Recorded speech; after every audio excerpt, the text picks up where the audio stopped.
Probably we all remember that toilet paper situation that we had in the beginning of the C-19 situation.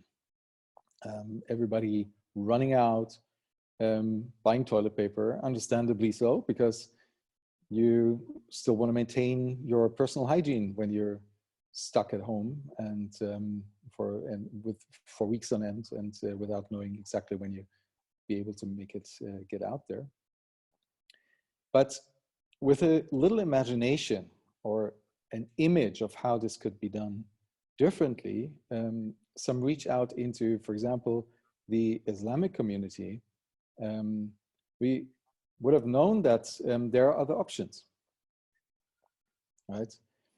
This example is a bidet that you can buy off Amazon for 20 bucks, put on your toilet seat, and you never use toilet paper again.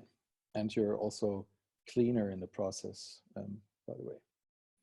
So if you don't have that image of this potential way of taking care of your personal hygiene, then how are you going to activate it?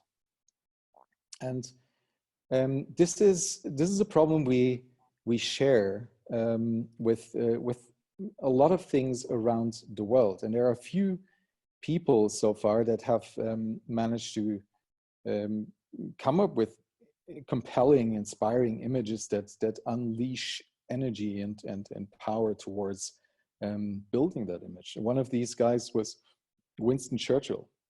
In 1932, the guy sat down to write an essay he called 50 Years Hence. And in that essay, he imagined a world in 50 years, in 1982. And he used very strange images to describe things that we now take for granted, like gene editing, solar energy, or vertical farming. Really weird stuff. But he came up with it. And another guy who did that in the 60s was John F. Kennedy. And his task was nothing more than readjust the way the one country was doing innovation, essentially. So he said, why don't we go to the moon and back, and here's some money to do this. It was pretty easy compared to what we need to do today. And because what we need to do today is, if we look at what the UN is giving us in form of the SDGs, it's a massive to-do list to get things right on the planet. And I call it a to-do list because it's like a recipe. We go and solve all of these things that are on this list, and we'll end up with a good world. That's the idea. But I don't know about you guys, but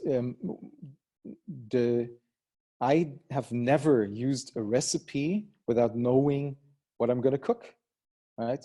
So why do we assume that cooking a recipe like the SDGs will automatically lead us into a good world? We need some inspiring image, something that we know we want to cook, because solving the SDGs can have multiple outcomes, and not all of them are desirable. And so, coming from that perspective, I asked myself, how can we describe the world in general, which is super, super hard. It's in the beginning, it really messed with my mind. I didn't know how to deal with that. And how can we, what's even weirder than that, come up with a way of describing a possible future? And after several rounds of thinking and refining, I came up with a bunch of questions that have enough overlap, but are distinct enough to help us describe the current and also the future. And with those questions, I started playing with people in different groups and online and offline, and in a very fast process that just takes 2 hours, or in a process that takes weeks, playing with those questions in order to come up with compelling narratives about the future. And I want to quickly share those questions and the process with you, and then I'd like to open it for a discussion around those. So the first one is, how do we organize supply on a global level and in 50 years? So by organizing supply, I mean the function that currently economy is taking. But essentially what we're doing is we're mining or growing stuff somewhere, we're taking it, then we refine it into something usable, and then we distribute it. I can already see a number of ways how that can be done differently from the way we do economics at the moment. So if we follow those thoughts and how we desire that process to be done in the best possible way, that's what we try and explore with that question. And the next question is totally linked with that. Just like our economic system is a model of our political system and the other way around, or a mirror of those, how do we structure society? Which means, how do we make decisions? How do we decide which resources should be mined or grown and can be mined or grown, and which products are important where in the world and why, and all of these questions. How do we come up with these decisions on a local, on a global level, and anything in between? And one thing to do that is to have knowledge about stuff. And the question, how do we manage knowledge, revolves around asking, how do we create knowledge? How do we know knowledge is actually knowledge? And how do we distribute it? How do we share it with other people? How do we share it across islands of cultures and islands of language, and also other sorts of islands? Then how do we relate to people? How does that change? Do we still exchange words? Do we find other ways of exchanging thoughts, association, images with each other? Do we nurture our artistic expression? Do we have a brain-to-brain interface to connect with each other and deliver stream of consciousness into another brain? How do we do this? How will this change? How do we want it to change? How do we nurture our body? So how do we feed ourselves? How do we keep ourselves healthy? How do we restore health if it breaks down? Can be done in the way it's done now, maybe, but maybe there are better ways, other ways. That's what's being explored in this question. And then, last but not least, how do we mind the spirit? Which means, how do we deal with the things that we know are more than the sum total of our atoms? I would argue that whether you're an atheist, believer in natural sciences, spiritual, religious, whatever you are, I would argue that all of us can agree on that there's something more. And how do we deal with that? How do we organize that? So the way this works is that as a first step, you ponder these questions yourself. You can I've done this with people given them 15 minutes, but I, for myself, have taken about 3 months, and you can also have a week. So this is entirely up to you and how you want to play this with your friends or your group. But in the small 2-hour version, you would inform the people up front, if possible, and if not, then you would give them 15 minutes. In my experience, 15 minutes is enough to get a rough idea. But sometimes that's even better than too much pondering. And then what happens next is you let them talk.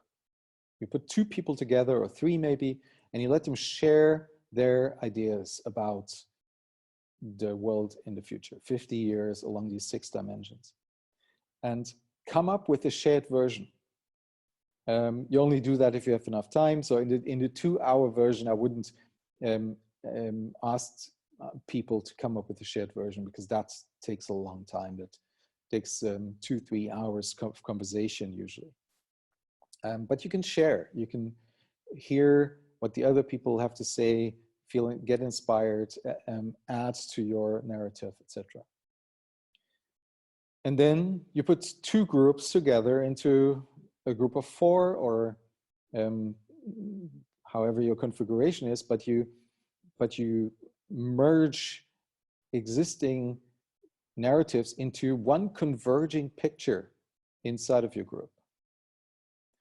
So I've done it in that fashion with 15 people.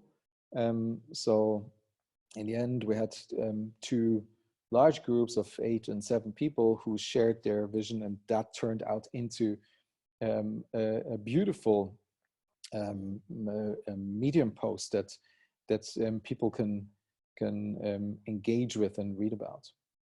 So what you're building is this converging monument that helps people come up with a beautiful narrative of the future. And this is what I would like to share with actually as many people as possible, because I think it's important that we and possible that we break our crisis of imagination by starting to ask, what future are you building, instead of asking, what are you working on? And that's it. So with that, I would love to open the conversation and maybe hear some ideas about how that future could be, or experiences that you've had engaging with other people in creating future narratives, or general thoughts about this. So I'm happy to hear. Mark, you muted. I'm not sure if I'm ready to talk. That was great. Thank you. I'm going to give other people the room to talk first. Why don't you warm up and let's start chatting. I'm sure other people will come in. Well, I'm fortunate to have had many wonderful discussions and future building with you. So I come with some bias to the conversation, but I loved your presentation and exactly that's, the discussions we need to have, the direction we need to start going. I think that's actually, as you say it, sorry to interrupt you, but as one moment last year was an important spark in this, and that was a ride in a car together with you and Mika and Jaroslav and other people, and we had this absolutely amazing conversation about the future, and I wanted to have more of that, and so that's how I started institutionalizing that and then putting a frame around that. So that was, you were present in the spark. Yeah, and I felt exactly the same way, and I think it's rare to be lucky enough, fortunate enough to have those discussions. We need to create and cultivate those environments where we can get into those type of discussions. I think you and I are ones who are looking and like to have those type of discussions. But I think a lot of people are struggle to find the right groups Mm. to do those. And I think the format that you discussed on the process that you take is an excellent way to get into that depth and substance, and to kind of get rid of the noise and get rid of the bias, so that you can get to the real substance of where you want to go and where we need to be, some sense making of where our journey's truly taking us. But at the same time, my experience is very easy to use. You can just hang with a couple of people on a Zoom call and a glass of wine, and do this. And it's extremely inspiring. And at the same time, you can reach the depth you're talking about, and sparking a new level of sense making of the world, which is what we're missing. Yeah. But with all of the similar conversations you've had, Mark, with different types of groups, maybe you can mirror what my experience is here, because regardless of whether I have this play this game with people across different cultures, across different age groups, other demographic backgrounds, the outcome, the desire, the description of the world in 50 years is eerily similar across all of these dimensions. They might use different words and highlight different things, but the essence seems to stay the same always. Do you have similar experiences? You're muted. And that essence is? Well, the essence is that people seem to have a very strong feeling about that it is possible and sustainable to live and desirable to live in small communities that are self-sustaining, that it is possible to do that on a very high level of luxury, and that is also should be possible for all then 10 billion people on the planet, and that at the same time there's global interconnectedness, that we have a global conversation about the things that are important to us, and that we can stay in touch with all the people around the globe. So these are the two guiding principles that come up again and again in different forms, but they come up. I mean, I feel that we're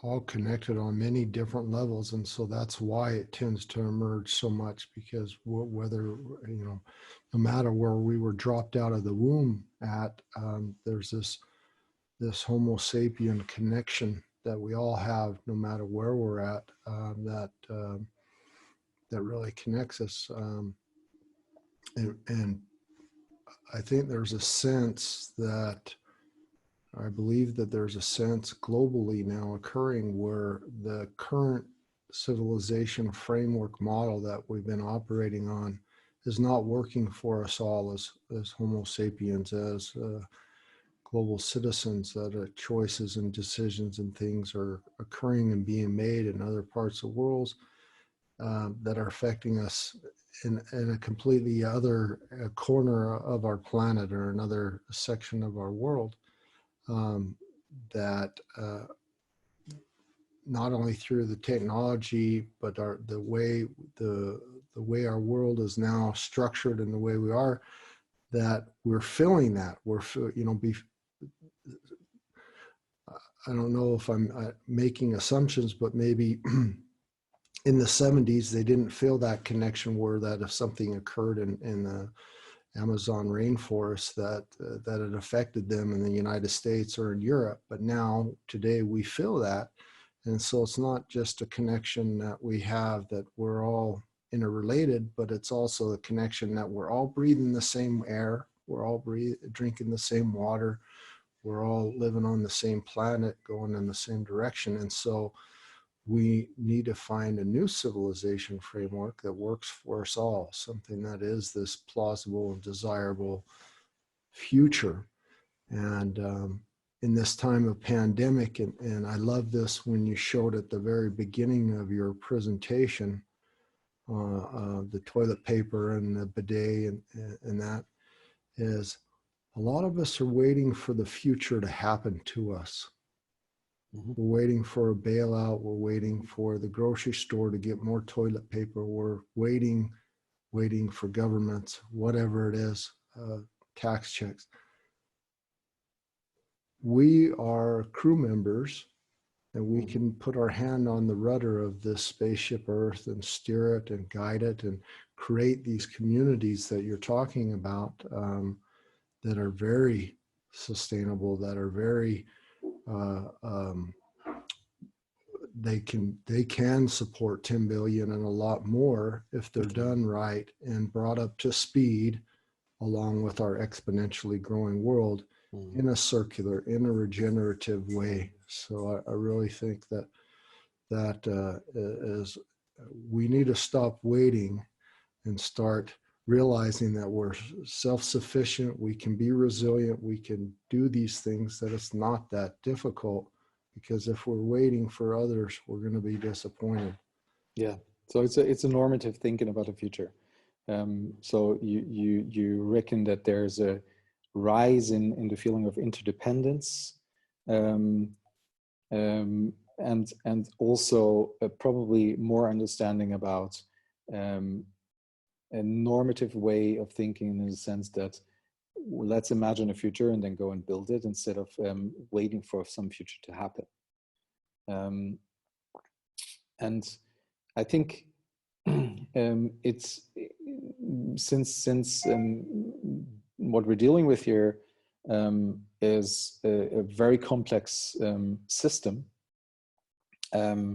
I'd like to use an image Jim Rutt likes to use, where he equals our system to a bowl, and the state of the system to a marble that's cruising around in that bowl, and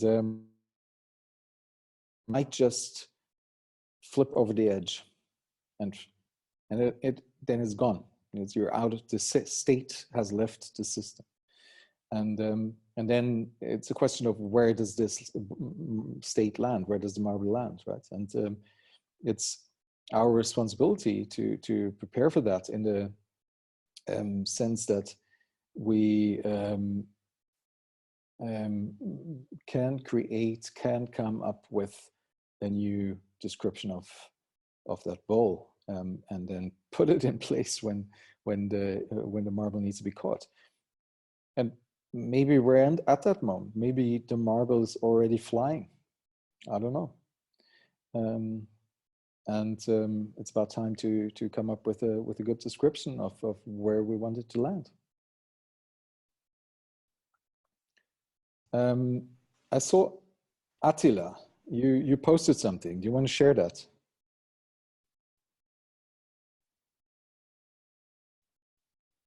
Hey, how's it going? Good morning. Hi, good morning. I'm in the same position. I've had some visions or some downloads or whatever you want to call it, and I've seen, I guess you could say, a timeline of a utopia of communities taking care of communities, people taking care of one another. I've started an initiative many years ago. Actually, it was more of an idea, mostly to take care of like friends and family, but since my, I don't know, I guess you could say like great awakening or whatever, it's now just went from friends and family to leave no man behind. And it's essentially like creating like a blueprint, or, you know, like some kind of like ideology of a new way of lifestyle, new way of culture, similar to like what you've mentioned. You know, communities, getting land, developing it out, smart, like a mix, like a hybrid between like permaculture to like smart city. I mean, you know, to each community, they're going to have their own like way of life, or their own way of culture, which, you know, teach their own, which is great. That's the great thing about like the choices that we make, the will, the free will behind it. But like as I've been like trying to build out like my own communities and like telling other people about it, I've quickly noticed that you know, like it's not for everyone. You know, everyone has their own, you know, way of living or way of life, but also that like it's important to filter down to create like people that match your own like frequency, in terms of like of a vibrational sense, because you know, like you might have like 100 or 200 people that will come together, but then if you have like 5 or 10 like negative or dark forces that are like secretly trying to like pull apart or demise your entire plan, then it's going to counter effect, you know, everything that you've worked for. Mm-hmm. And so that's some of the issues that I'm currently running into as well while trying to build this. And but it's also at the same time keeping an open mind of where they're coming from and you know what they're looking for. And you know, it's, you know, may or may not be, you know, helpful to try to help everyone at the same time, rather than, you know, just trying to help not just yourself but also, you know, those around you, but also, you know, those that are matching you on like a vibrational frequency. You know, we might be able to get ahead, you know, much quicker. So the communities you're building are close to the Dunbar number. Is that right? I heard 200. Well, it's going to vary between 100 to 200. I haven't figured out the exact number. I know everyone in the spirituality communities is all about, you know, the number 144. But you know, like when you build out like small eco towns or villages or whatever, you can't just contain it to 144. I mean, maybe just that one little community or culture or lifestyle, sure, but essentially I'm looking to rebuild the entire everything of everything, because of course I can't do it by myself. But you know, we all share the same vision. And how do you know that? How do you ensure that your community actually shares the same vision? Well, we give out our ideologies of what we want out of life, what we want out of education, what we want out of health, how we foresee in terms of governments, not government but governance. You know, what is considered right and wrong, and many of the time it's not about like establishing like, say for instance, new sets of rules, but it's just establishing like what creates happiness. If this creates happiness, you know, not just for yourself but for those around you, then go for it. But if it doesn't, then you know, you are a conscious individual, you're an aware individual. You know, if for happens, you know, that for moments that, you know, we are human to the point where we may not be, you know, 100% always aware, we, you know, we should be, you know, called out in such a way that in a nice way that, hey, you know, like this could have been done better, and allowing the person, you know, within the community to be like, ah, yes, you're right, thank you, I love you, you know, thank you for sharing, rather than going to the immediate judgment and criticizing of, hey, you're wrong, you're bad, you know, you should not do it that way. Well, you know, that just creates more friction rather than, you know. Of course, yeah. So there's a lot. Yeah. There's a lot to learn. Thank you so much for sharing this. Is there anybody else in the room who wants to share something? We have 2 minutes left before we have to make space for the next session. Holly. I would, yeah. Thanks so much for sharing your work.